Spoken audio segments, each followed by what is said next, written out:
We are continuing our countdown to the 89th Academy Awards with a trip down south to the great waterfront city of Portsmouth, where 4 classic Academy Award nominated films use the city's beautiful location and history to capture some classic movie moments. I'm Jake Thompson and welcome to UK Cinema Screen.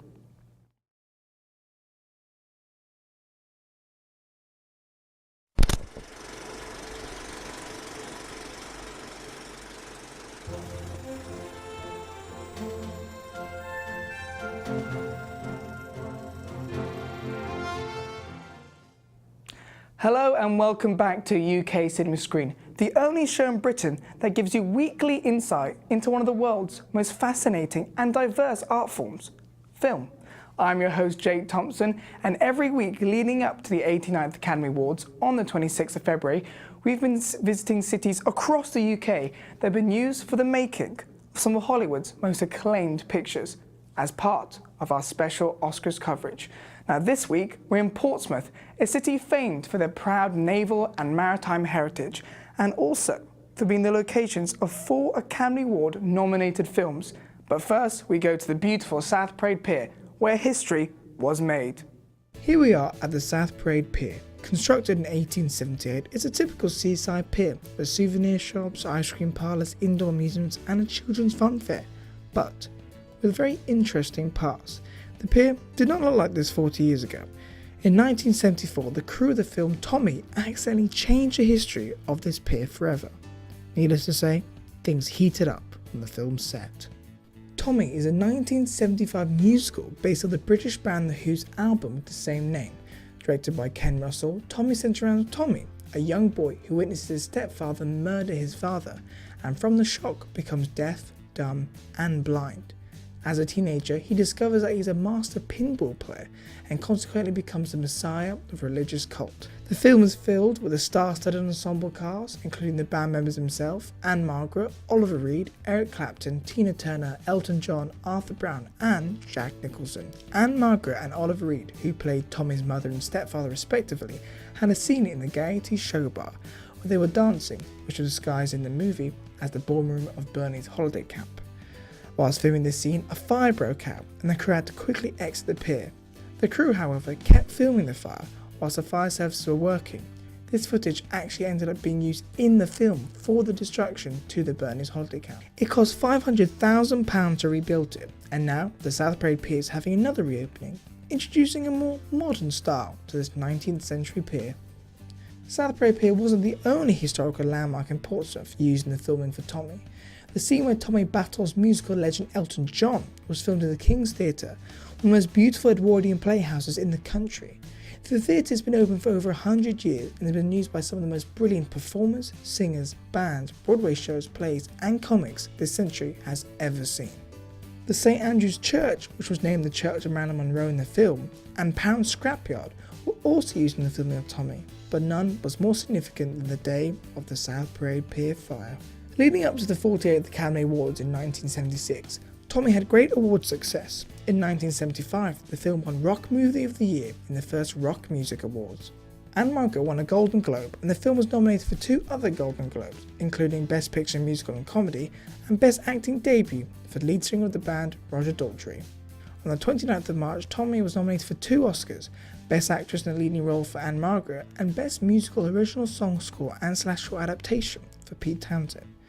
Although it did not win, the film was a celebrated musical cult classic and will forever be in the hearts and minds of the Portsmouth and the rock community. Back to the studio. Now welcome back.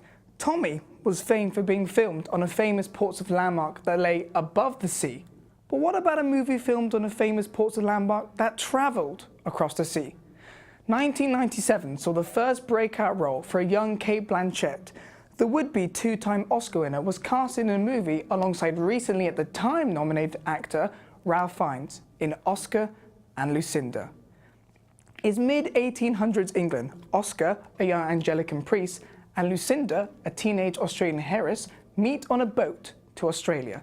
Oscar, as a young boy, was a part of a strict Pentecostal heritage, but felt God through him, so abandoned his father and his faith for the Church of England. Lucinda buys a glass factory as her dream is to build a church completely made of glass and then transport said church to the north coast of Australia. Oscar and Lucinda meet. They're both outcasts from society and decide to join forces. Both being passionate gamblers, Lucinda bets Oscar her inheritance that he cannot transport the glass church safely to Australia. Oscar, of course, accepts, which changes their lives forever. Now, 15 of the most important minutes of the movie are filmed on a boat. That boat being the HMS Warrior.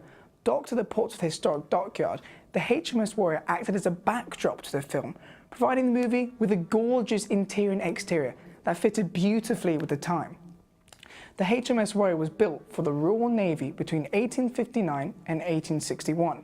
She was the first ever armour-plated iron-hulled warship, and she was built to challenge the French, who at the time were threatening to invade Britain. The HMS Warrior offered something to the film that no other ship could: a beautiful place to film and a stunning surrounding to be filmed. The HMS Warrior is a boat that shows elegance and class, which helped the movie for the important meeting of Oscar and Lucinda, giving them some sort of romantic setting to play with. Oscar and Lucinda was a beautiful looking movie, and the film was nominated for costume design in the 1998 Academy Awards, one of the most famous Academy Awards out there. A truly stunning film filmed on a truly stunning boat. Now, the Portsmouth Historic Dockyard is home to the most influential and beautiful naval boats ever produced by the Royal British Navy. It also has many boathouses that are still in use today. The robust and industrial look was perfect for the start of a recent Oscar winner that made people across the world dream a dream. I'm, of course, talking about Les Miserables. Now, Les Miserables was released in 2012, so the most recent one on the list, based off the novel by Victor Hugo and the musical by Eline Bobile and Claude-Michel Schönberg. This Tom Cooper-directed movie is set in 19th century France. Jean Valjean, played by Hugh Jackman, has been hunted by police officer Javert for a decade after breaking payroll. He becomes a mayor of the local town and an owner of its factory in an effort to turn his life around. One of Valjean's co-workers, Fantine, dies, and he feels responsible to look after her illegitimate daughter Cosette. When she is grown up, they are swept into the political conflict in Paris, which concludes in the Paris Uprising of 1832. The start of the movie sees Jean Valjean and the other prisoners pulling a ship into the harbour while singing the song "Look Down," one of the most popular songs featured in the movie. This intensely shot scene also saw Jean Valjean getting his payroll from Javert. This scene was filmed on the dry dock at the Portsmouth Historic Dockyard. Now, this was the first time the dock has ever been used for a film. It's still in use today, which gives it the perfect look for a 19th century dock, as it looks used and it looks worn out instead of being brand new.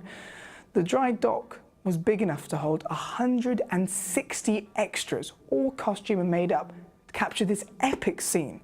I mean, its sheer size helped production immensely, even with the producer, Cameron Mackintosh, saying that, "As the song went, I dreamed a dream. I would never think it was this size." Absolutely incredible. Now, Les Miserables was the first musical to be nominated for Best Picture in 10 years, not since Chicago, and has been called a musical classic. It grossed nearly $500 million worldwide, and the movie is loved and cherished by many people across the globe. Its incredible performances and powerful music made a movie that did not feature any speech one of the most emotional movies of the year. The film, it was a massive success when it came to the awards season, winning 4 BAFTAs and 3 Golden Globes, including Best Picture Musical or Comedy and Best Actor and Supporting Actress for Hugh Jackman and Anne Hathaway respectively. But on the important day, 24th of February 2013, the movie had great Oscar success with 3 wins, including Best Supporting Actress for Anne Hathaway, her first award, Best Makeup and Hairstyling, and Best Sound Mixing.